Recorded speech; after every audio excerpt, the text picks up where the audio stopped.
You're watching Texas Silver. This is going to be the second installment of the Bill Holter interview. If you didn't see the first one, please go back and check that one out. And I just want to give you all a heads up. I did have some camera issues when I was doing this interview, so that's why there were some breaks in the first one, and there's going to be breaks in this one, but that's what happened. I was having camera issues. So again, check out the other one. And also, I want to address something real quick. So right now, as I record this right here, silver is almost $30 an ounce. I think it's at $29.70 or so. And gold is well over 2,400. I think it's like 2,425 if I can recall. But I just want to address something real quick. In the comments below, in a video that I did, I don't know, maybe a week ago, someone put in the comments that they thought my assessment of silver was incorrect. And, you know, my opinion on that is if you want the metal, I think you need to get it now. Can you afford for it to go up, you know, anymore? And eventually silver may not even be obtainable. So if you want these metals, I would get it. Could there be a pullback? Absolutely. But my thing is, could you afford not to be able to get the metal that you want? So again, not financial advice, but I would highly recommend if you want these metals, I think the trajectory from here on out is going to be going up. So that's it. Hope you enjoy this installment, and there's going to be two, including this video, there's going to be two more, maybe three. That's it. Enjoy. Okay, we're going to move on from metals and into what's your opinion on cash? Should people hold cash? If they do hold cash, should it be in the bank? Should it be in their personal possession? What's your opinion on? Yeah, as far as cash is concerned, you probably want 3 months, 6 months worth of your bills in a bank. And cash, I'm an advocate of having, say, 5,000 of cash in 20s or smaller. You don't want to run around with $100 bills because you're not going to, if you're going to have to use it, and there's no money on the streets, how do you get change? It's not really functional.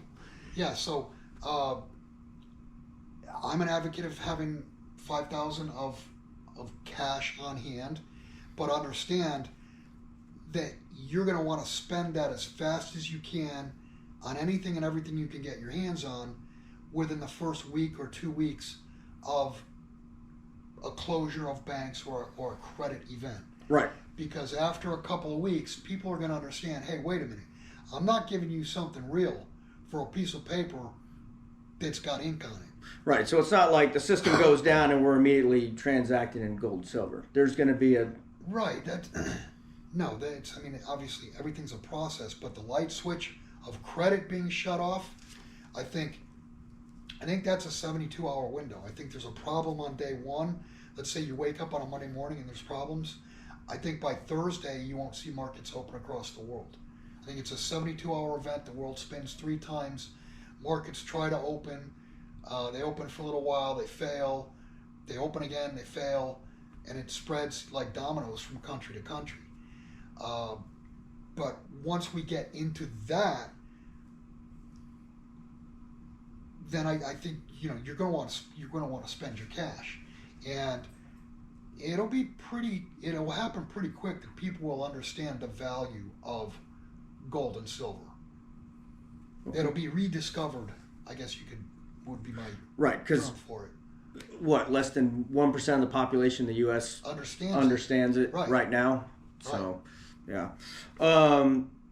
What do you think about keeping assets outside the U.S., so in vaults or keeping cash outside the U.S.? Is that... It's not a bad idea, just from the standpoint of if the U.S. went into... Let's say the U.S. went under capital controls. You couldn't export any capital outside of the borders. And let's say you needed some type of operation. How are you going to pay for it if you wanted to do it outside of the U.S.? Yeah. I mean, how would you transact anything outside of the U.S. if all your money's within the borders and you can't cross it? So, yeah, that's not a bad idea. I will tell you it's a very difficult thing to do. I did this with a couple of very good friends of mine back in 2006 when I left the country. And by 2011, we got letters from the first place we were at saying, sorry, we enjoyed doing business with you, but due to IRS regulations, we're not going to do business with any U.S. customers. So we moved to another place, and then by 2016, 17, the other place was telling us the same thing. And it's really because of the regulations the IRS is putting on foreign institutions as far as reporting. And they had to bend a knee to the United States. So what did they do? They just told the customers, we're not going to do business with you, which is ultimately what the U.S. wanted in the first place. Right. Because they want to be able to track everything. Right. Which is, again, that goes back to the central bank digital currency.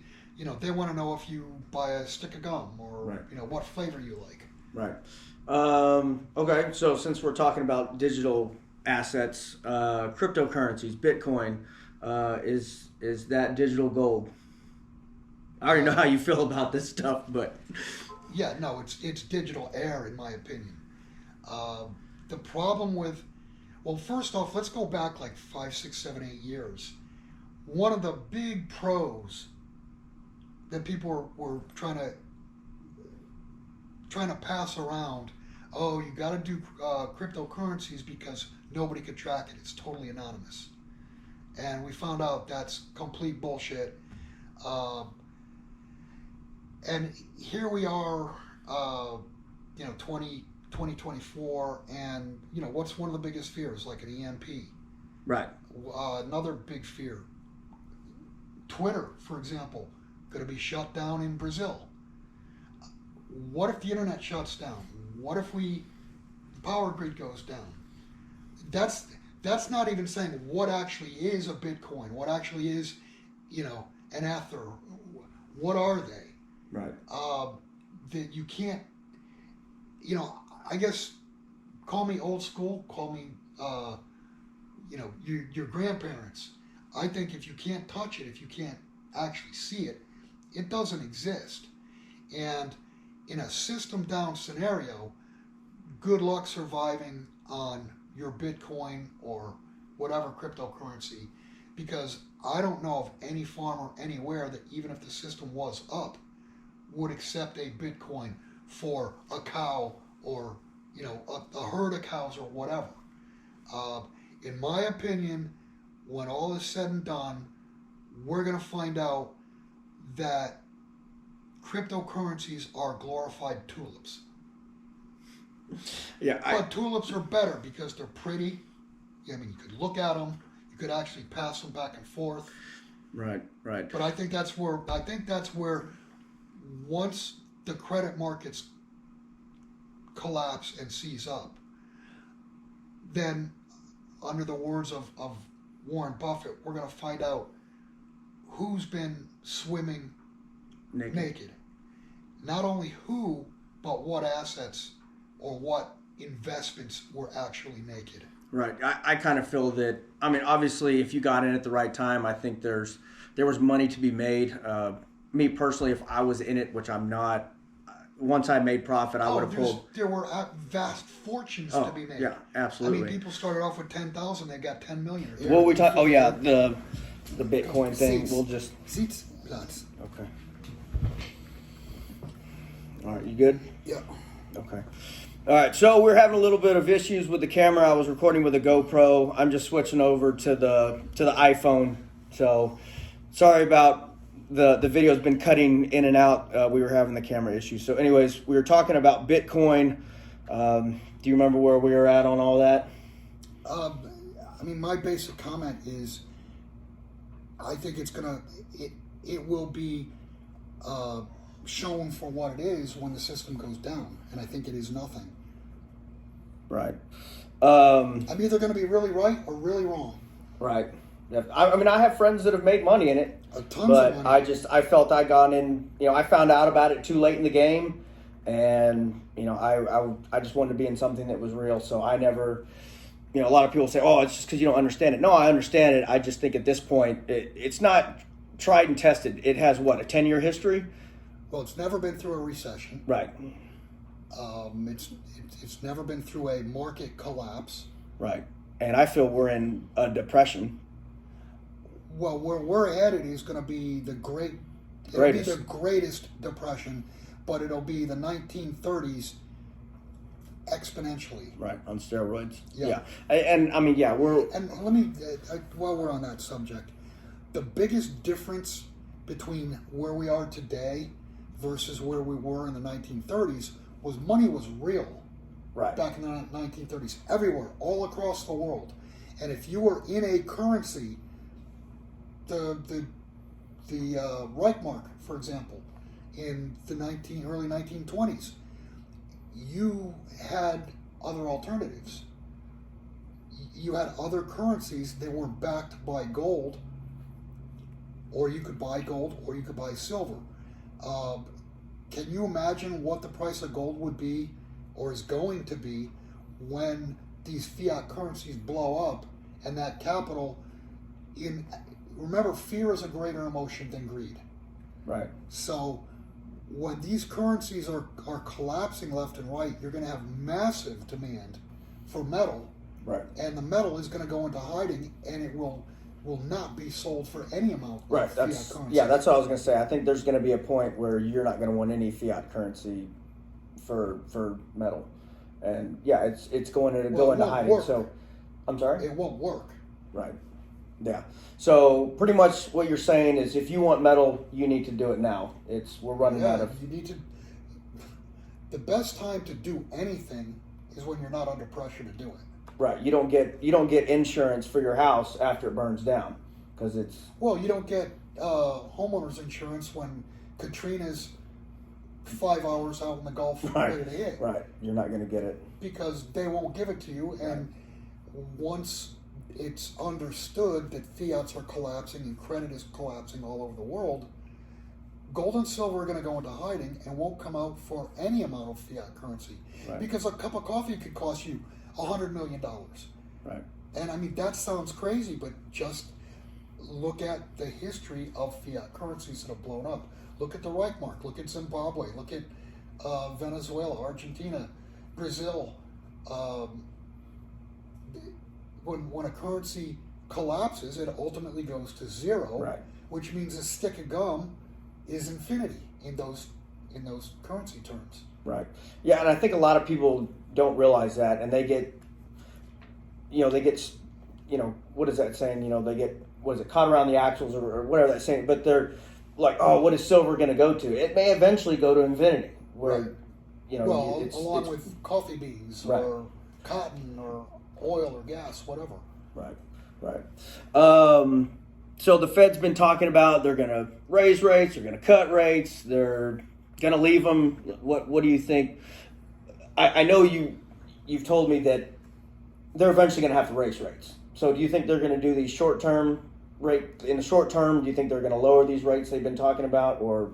Well, they've talked about lowering rates, and I mean that's we were supposed to coming into this year they were talking about cutting rates 6 times. Right. I mean, if all of a sudden the market started collapsing, yeah, they'll lower rates, but at that point it'll be too late. And I believe, and I have believed, and I wrote this back in 2007, that the policies they were putting into place were too stupid not to be the plan. Right. They had to be the plan. And I believe the plan of the Federal Reserve is coming to fruition now. And that plan was to get not only the U.S. but the rest of the world totally indebted to the banks, over leverage the entire system, raise rates, and then pick up all the assets for literally small pennies on the dollar. So it's Mother Nature will force interest rates higher, because when I say Mother Nature, at this point there is no risk premium, if you will, in interest rates. They say that we have high positive rates, but that's assuming that inflation's only 2, 3, 4%. Right. And inflation's really what? 10%, 15%? Yeah, I was gonna say probably in the teens. Yeah. Right. So rates still where they are now are negative, but the problem is there's so much debt that now new home buyers or business buyers or somebody who wants to refinance, the numbers don't make sense anymore because Right. we've round tripped back to 4.5%, 5% interest, 7% on mortgages. Right. That's double what it was a couple of years ago. So yeah. So these higher rates are going to implode the debt structure itself. And Mother Nature is going to naturally push rates higher because if you understand that the foundation to the entire financial system worldwide is debt. Right, debt-based. If the debt itself is becoming impaired, now the foundation itself is evaporating. It's becoming more and more risky. So if it's becoming more and more risky, the interest rates to compensate for that risk have got to go up. So it's a self-fulfilling swirl down the toilet, whatever you want to call it. So is that what's been driving the 10-year yield up lately, you think? Because that's the benchmark that... I think what's happening with the 10-year yield is, and you've seen it with a few of the recent auctions, is that foreigners are backing away. I mean, look at Japan, look at China. Right. They've been bleeding their holdings down. They're no longer buyers. And it's going to ultimately end up where the Federal Reserve is not only the buyer of last resort, but the buyer of only resort. And you started the question off with the Federal Reserve. And yesterday, and then again this morning, I guess by a stroke of luck, yesterday the story came out that it turns out that internally within the Fed, they are starting to follow woke guidelines. So when I posted that article, I said, oh, so the Fed's not only broke, but they're woke. And I said they're broke because, I mean, last year they lost, what, $125, $150 billion. And then the story comes out today, Wall Street on Parade put an article out that the Federal Reserve is basically insolvent. They have a negative net equity. They don't have equity. So it's a Ponzi scheme run by a bunch of woke trannies, whatever you want to call it. I mean, but understand where I'm going with this. Yeah. They issue the money. So what does that mean about the money itself? I mean, would you lend money to someone that you know is bankrupt? No, absolutely not. But you spend dollars every day. Right. And you would say you get paid in dollars. Right. Well, because for now you can. There's no alternative. Right. And for now they have perceived value. For now, there is still confidence. Right. Confidence. Right. But understand that the entire game runs on nothing but confidence. Right. And once that's... I mean, up until, I don't know, call it 2015, maybe 2017, the U.S. military was the big stick worldwide. Yeah, that's what's kept... And that's, I mean, look at Muammar Gaddafi, Saddam Hussein. They talked about doing a gold-backed currency. And what happened? They got invaded. First thing that was stolen was their gold. Right. Don't forget that. Right. They were killed. The bottom line is you either use the dollar or you're dead. Right. So the U.S. military is what's backed. And then we had 2021, I guess it was 2021, the exit from Afghanistan, the most embarrassing withdrawal of a military, supposedly the most powerful military in the world. Right. I mean, that was a disgrace. Now we've got Ukraine, another position that the U.S. is, quote, backing. I read a story today that Russian airplanes are flying freely in Ukraine airspace because they've run out of anti-aircraft missiles. And they don't think there will be any available till 2025, and that's with, at the same time, it could be happening while we're speaking now. Iran is probably going to hit Israel because they had, Israel hit their embassy. Right. So what I'm getting at is you have a woke and broke central bank issuing the currency, which could very well, if this was back in the 1960s, 70s, when the U.S. military was strongest, bar none. Right. It could be forced on the world for many years to come. Which we did. And we no longer have the most powerful military in the world. I mean, as far as I know, I don't know that we've even had any tests of hypersonic missiles that were successful. Right. Russia's got hypersonic missiles. We've seen them. Right. If you can't catch them, you can't kill them. Right. So our military superiority is gone. So, would you invest in U.S. bonds?